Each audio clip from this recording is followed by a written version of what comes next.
what is the reason for the failure to achieve the target? No, obviously, I think we explained several times. So why don't you, Sujit, explain last?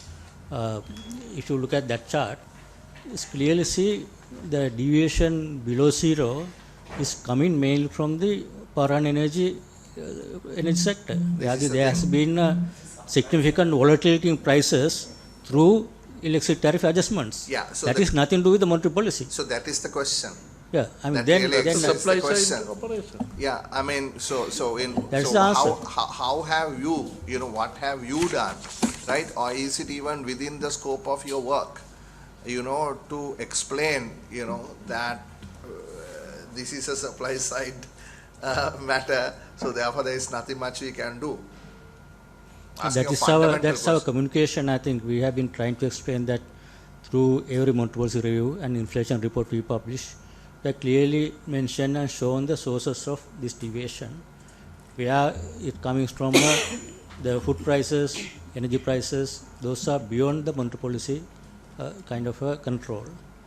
Governor, are you telling me that the government should not pursue a lower trade policy? No, we are not saying that. The answer from an independent this is central the bank, explanation. What is the answer for the deviation? We are asking that. This is the answer. If you can read carefully, if you can understand. Understanding the reading, but the question is the independent that come from you. You can't put the blame on the fiscal and the supply side, which have nothing to do with the There's no blame here, Honorable MP. I'm asking the question there. This is the explanation, not the blame. I think we had the same discussion in the last review also, and it was clearly explained that this was supply side. We all admitted the Sri Lankan inflation is heavily driven by supply side. There was 70%, I think, even previous. But we've taken actions mostly on the demand side. That is also true. But now I think what we really want to understand is, now there was a basis point adjustment that the central bank did. Last time you guys said that we are adjusting it a little lower, so there will be a more aggregate demand and it will push the inflation up to the target. So is there any way that we could statistically show that this aggregate demand drove this 2.2%? How much was it pushed by 2.2%? Because this chart only talks about the supply side per se, right? So this chart explains the inflation that was derived from food and energy. So the other portion is called other. So in that other, is there a component that was driven by demands? Yeah. Model explain the breakdown of from where it comes from. Out of these workings, I think we can because explain as you that. correctly said, the only tool that the central bank now has is the interest rate. There's Correct. no other tool, because there's no influence on the growth, there's no influence on the fiscal. Actually, correct. That is only tool, right? Yeah. So then, last time also you explained the expectation is you lower a bit more, there's nothing further that you could do, that you expect within Q2 and another 2 quarters it will come up. It has come up. So it has come up, but then it's also influenced by supply side. Not necessarily, because if you look at the supply side, the energy price, actually it has worked other way.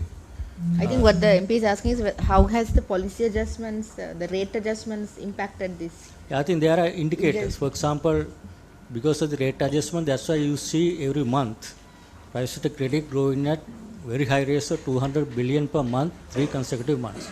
Right. The continuous upward trend in credit expansion is a result of low interest rates. That is how demand is basically pushed into the economy through low interest rates, and that will create more credit in the economy. That creates aggregate demand. That's the first important indicator anyone to see is the growing the credit into the economy. That's where other concern is that if that is too much, that could lead to overheating. That's where we need to monitor closely whether that will lead to more demand for imports, more demand for foreign exchange. That will put pressure on the currency. Yeah. That will again come back as inflation. So that's why this is a delicate balance between closely monitoring the demand side through several indicators, and whether this credit growth is coming out of the public sector contraction. That's good.